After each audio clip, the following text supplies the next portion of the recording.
I can start telling you how he got here. You know, at the time when we were, since I go to Hamilton or go to Caledonia a lot, on the 28th of February when they occupied the subdivision. Yeah. So, were there about maybe 10 young teenager, women, girls, and their boyfriends there. I saw them, and I saw that the construction workers, they came out from the houses and they were standing beside their cars. Then I saw the native police cruiser there. And as the days went on, I had seen the OPP parking on the Ergal Street. Right from the beginning, the OPP didn't know how to handle the Douglas Creek estate problem.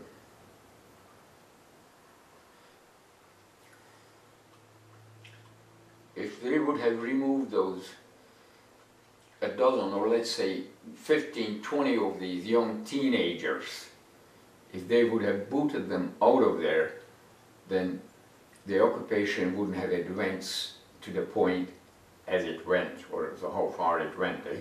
Yeah. Well, you see what happened, eh? Oh yeah. Then slowly they were bringing in older people, you know, mature people, and then whatever happened, they claim that it is their land, eh? Right. But it is not. We do have a problem. We have a premier in Toronto. As you read in a paper that he's afraid that Douglas Creek Estate might turn into another pickle wash. What happened there, I don't. All I know what I hear from other people. Somebody who lives there and used to come here to Caledonia when the fighting was going on and told us of what is going on. Anyway,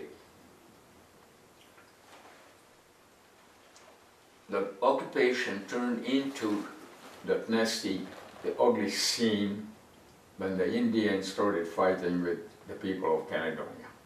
But there were other people from Hamilton and all were curiosity seekers. Right. And the OPP, I'm convinced that their hands are tied because McGuinty caused the shot. Through the commissioner, the OPP was ordered to hands off the Indians. And this is why they are walking all over on everybody. This thug, Boots Powless, came in here because he knew that I cannot do anything about it. And he knew that the police isn't going to do anything about it. Now when he first came here, when was that? That was in 2000. Well, you know, he got here on the first week of June of last year. Right. Had you had any dealings with him before that? Did you know him before? You know, I did.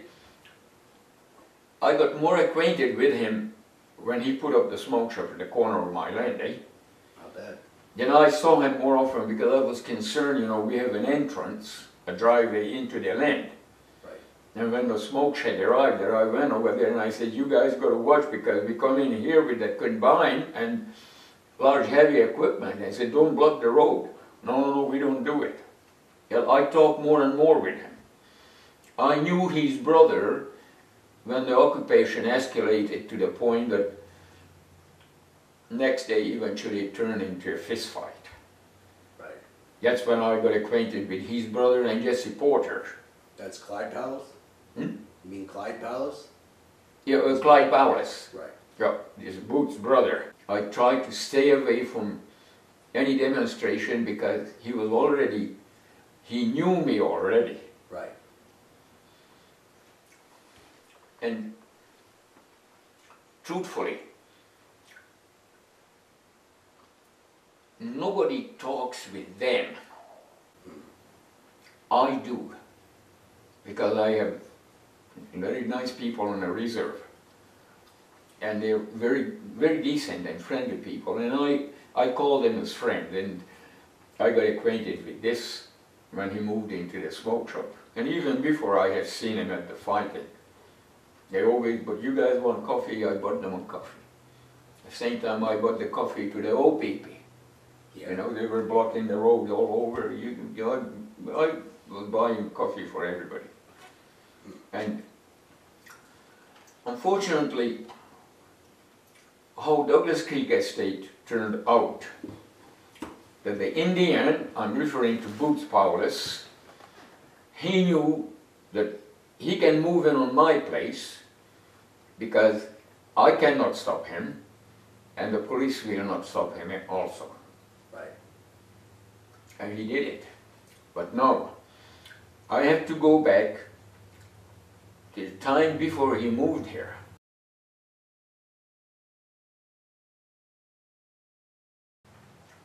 On the last week of November 2008, I went into the smoke shop just to talk with them as to know how's the negotiation coming along.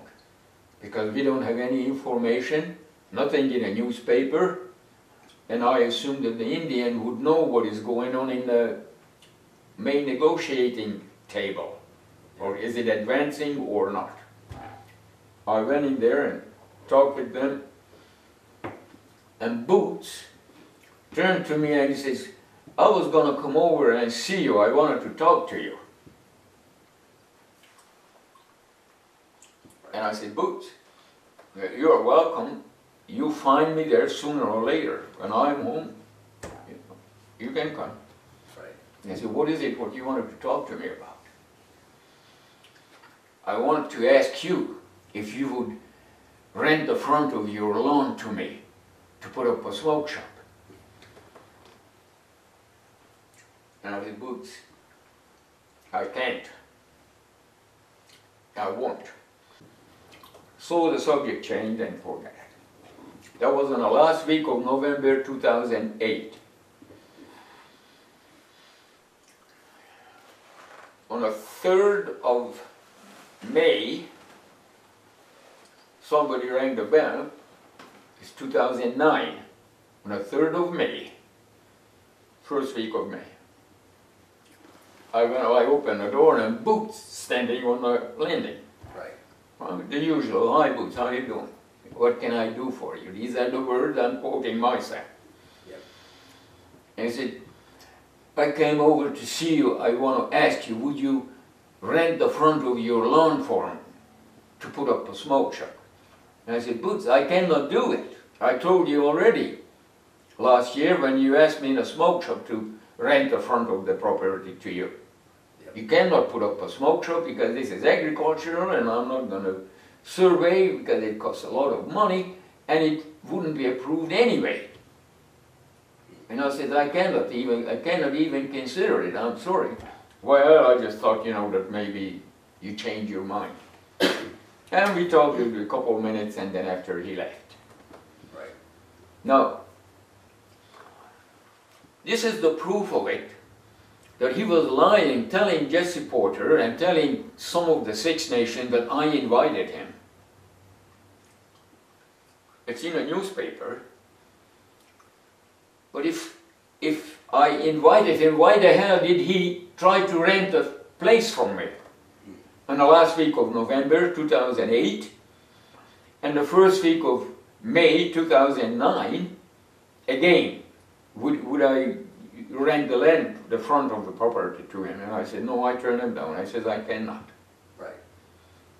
But a month later, on the first week of June, he invaded my land.